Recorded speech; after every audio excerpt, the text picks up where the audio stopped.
So friends, welcome to the English class. I am Mr. Haris Rawal from Rajkot. So today in this episode, we are going to discuss the interrogative pronouns. What is interrogative pronoun? What are the rules and regulations of the interrogative pronoun? And usages of the interrogative pronoun. So इस episode के अंदर ये तीनों बात हम अच्छी तरह से समझने का प्रयास करेंगे. तो सबसे पहले इंट्रोगेटिव प्रोनाउन क्या होता है. तो इंग्लिश लैंग्वेज के अंदर क्वेश्चन पूछने के लिए वैसे there are the two ways to ask the questions. हमें किसी को प्रश्न पूछना है तो या तो इनके उत्तर यस और नो के अंदर आएंगे, और दूसरा तरीका है कि हमें कुछ इंफॉर्मेशन चाहिए तो इसके लिए क्वेश्चन पूछना पड़ता है. तो उसके लिए WH प्रोनाउन का प्रयोजन किया जाता है, जिनको इंग्लिश के अंदर इंट्रोगेटिव प्रोनाउन के रूप में भी जाना जाता है. आप शुरू के दिनों से ही माने कि फर्स्ट, सेकंड, थर्ड स्टैंडर्ड से ही आप WH प्रोनाउन को अच्छी तरह से जानते हैं.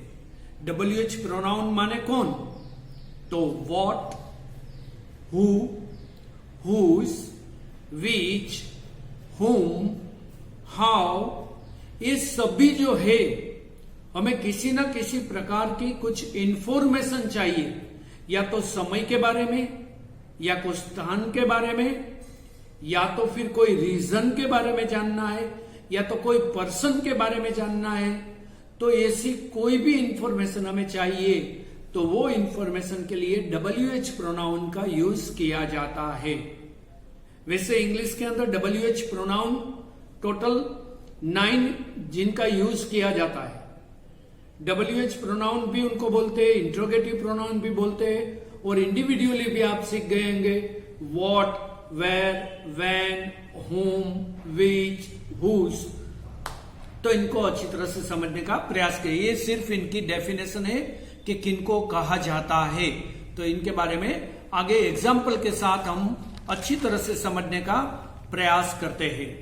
माने कोई भी हमें डिटेल में वो क्या है व्यक्ति के बारे में पूछते हैं कि वो कौन है. माने हु इज सचिन तेंदुलकर, तो जवाब आएगा कि आई एम सचिन तेंदुलकर और ही इज सचिन तेंदुलकर. मगर सचिन तेंदुलकर कौन है ऐसा यदि पूछना है, उनके प्रोफेशन के बारे में जानना है, तो हमें व्हाट से पूछना पड़ेगा. माने व्हाट इज सचिन तेंदुलकर. तब जो आंसर हमें मिलेगा कि Sachin Tendulkar is a professional cricketer, Sachin Tendulkar is a gentleman. तो इस तरह से हमें अच्छी डिटेल मिलती है. तो ये जो तरीका है to ask the questions to get the particular information, we have to use the interrogative pronouns. Okay. इसके बाद दूसरा, हमें व्यक्ति के बारे में हु से हम पूछ सकते हैं. इसका एग्जाम्पल के साथ ही हमें समझने से आपको ज्यादा इजी रहेगा. Who is the captain of Indian cricket team. तो यहां पर नाम मिलेगा, हमें पता मिलेगा कि कौन है. We can identify the particular person और we can get the name of the person if we ask the question with the who. तो यहां पर who. Another, who is C. इसके बाद यदि हमें सिलेक्शन करना है तो इसके लिए दो चीजें, दो व्यक्ति है, इसके बारे में दोनों में से एक ऐसी कोई पसंदगी है तो विच का प्रयोजन किया जाता है. तो यहां पर विच is your favourite movie, which is your book. तो इस तरह से क्वेश्चन बनाए जाते हैं. और दूसरे हम एग्जाम्पल के साथ क्वेश्चन को समझने का प्रयास करते हैं. Whom do you want to meet? आप किसको मिलना चाहते हैं. यदि आपको ऐसा बताना है तब आप whom से क्वेश्चन पूछ सकते हैं. इसके बाद whose स्कूल इज दिस. माने ये स्कूल किसकी है, ऐसा बिलोंगिंग हमें जानना है, कोई हमें जिसका पोजीशन जानना है, तो इसके लिए हमें पूछना है तब हम whose से पूछ सकते हैं. whose दिस बुक इज, इस तरह से पूछा जाता है. What do you do? What do you do? यहां पर what से क्वेश्चन पूछा गया है. इसके बाद what does she read?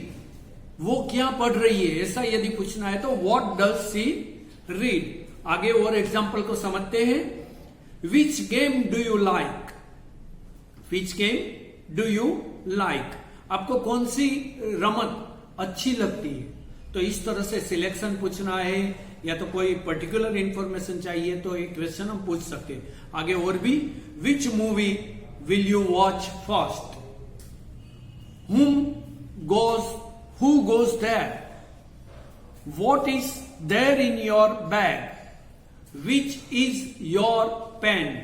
तो इस तरह से हमने जो क्वेश्चंस हम रूटीन लाइफ में भी हम फेस करते हैं, हम समझते हैं, अच्छी तरह से लिखते हैं, पढ़ते हैं, सुनते हैं, ये सभी क्वेश्चंस को ग्रामेटिकल लैंग्वेज के अंदर इंट्रोगेटिव प्रोनाउन के रूप में माना जाता है, गिना जाता है। तो ये सबसे इजी टॉपिक है, मगर आपको अच्छी तरह से समझने का प्रयास करना चाहिए। इसके बाद आगे भी जो है इनका एग्जाम्पल भी हम समझ लेते हैं। हु को समझना है, हु माने कौन, ऐसा पूछना है तो हु इज देयर, वहां पर कौन है। Who has told you this story, ये बात आपको किसने बताई। Whom do you meet on the ground, ground के ऊपर आप किसको मिले। हुज इज दैट बैग, ये बैग किसकी है। तो इस तरह से जो अलग अलग जितने मीनिंग होते हैं उनके मुताबिक आपको क्वेश्चन पूछना है, तब आपको इंट्रोगेटिव प्रोनाउन की सहाय लेनी पड़ती है। या तो इस तरह से आप जब क्वेश्चन बनाते हैं तो उनको इंट्रोगेटिव प्रोनाउन कहा जाता है। इसके बाद व्हाट के फिर थोड़े और एग्जाम्पल भी हम देख लेते हैं। What is in your pocket, what has he told you, what is the matter, what is glitter then gold. तो ये सभी एग्जाम्पल्स व्हाट के हैं। इंट्रोगेटिव प्रोनाउन ऑलवेज क्वेश्चन पूछने के लिए इनका उपयोग किया जाता है, तो वो सेंटेंस के अंदर, इंट्रोगेटिव सेंटेंस के अंदर सबसे पहले इनका प्रयोजन किया जाता है। और जैसे कि मैंने बताया कि प्रोफेशन जानने के लिए भी हम कहते हैं व्हाट, माने उनका प्रोफेशन, जो भी इंसान के बारे में पूछते हैं तो उनका प्रोफेशन हमें जानने को मिलता है। आगे व्हाट इज योर फादर, तो हम पूछते हैं तो आपके पिताजी कौन से व्यवसाय करते हैं। ये जब व्हाट से पूछा जाता है तो हम ऐसे नहीं, नाम नहीं बताते, मगर उनका प्रोफेशन हमें बताया जाता है। इसके बाद who are you, who are you माने आप कौन है, ऐसा जब बताया जाता है तो इस तरह से आपको नाम बताना चाहिए। फिर थोड़े से एग्जाम्पल विच के बारे में भी पढ़ लेते हैं ताकि आपको लाइफ लॉन्ग ये बहुत ही यूजफुल रहे। Which of this is your pencil, which of the boys there is your friend, which of the mangoes will you like to eat.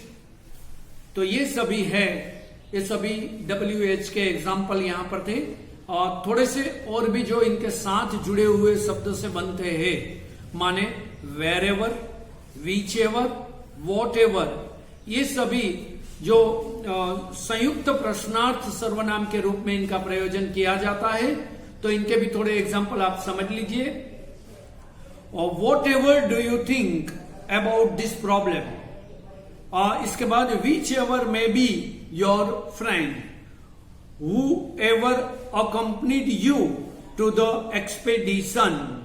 तो इस तरह से इनका भी प्रयोजन होता है। और इसके साथ जब कभी भी आश्चर्य चिन्ह के साथ जब इंट्रोगेटिव प्रोनाउन रखा जाता है तब इनको एक्सक्लेमेटरी इंट्रोगेटिव प्रोनाउन कहा जाता है। इनके भी थोड़े एग्जाम्पल, ताकि इसके अंदर आश्चर्य का भी भाव रहता है और प्रश्नार्थ का भी भाव इसके अंदर सम्मिलित रहता है। Who? Me. Why does he want to come here? Who? इसके बाद इंट्रोगेटिव प्रोनाउन आता है। फिर me, यहां पर हु के बाद एक्सक्लेमेटरी प्रोनाउन वहां पर आता है, एक्सक्लेमेटरी मार्क वहां पर रहता है, और हु के बाद एक्सक्लेमेटरी मार्क वहां पर रहता है। माने इस तरह से पूछा गया जिसके अंदर आश्चर्य का भाव भी रहता है और प्रश्न का भी भाव रहता है। ये दोनों के साथ ऐसे जब आप कम्युनिकेटिव इंग्लिश सीखने जाएंगे या तो आप अच्छी तरह से इनका प्रयोजन करेंगे, तब इनका यूज आपको बहुत अच्छी तरह से काम आएगा। जो स्पेशली स्पोकन इंग्लिश के अंदर आपको बहुत ही हेल्पफुल रहता है। इस प्रकार से the way of communication. Who? Me. Why does he want to come here? What? You haven't seen him? What? He hasn't arrived here? तो इस तरह से जो भी प्रोनाउन पूछे जाते हैं इनको इंट्रोगेटिव प्रोनाउन कहा जाता है। और इंट्रोगेटिव प्रोनाउन का पूरा उपयोग कोई ना कोई इंफॉर्मेशन यदि हमें चाहिए तो अच्छी तरह से लेने के लिए इनका प्रयोजन किया जाता है। तो यहां पर लेटेस्ट लर्न इंग्लिश सीरीज के अंतर्गत इस एपिसोड के अंदर हमने इंट्रोगेटिव प्रोनाउन के बारे में बात आपको बताई। इसी इंट्रोगेटिव प्रोनाउन का एक दूसरी तरह से प्रयोजन में लिया जाता है। इनमें से हुज, होम वगैरह जिनको रिलेटिव प्रोनाउन के बारे में भी प्रयोजन में लेते हैं, तो इनके बारे में नेक्स्ट एपिसोड के अंदर हम बात करेंगे। इनकी एक्सरसाइज करते रहना। Okay, have a nice academic year.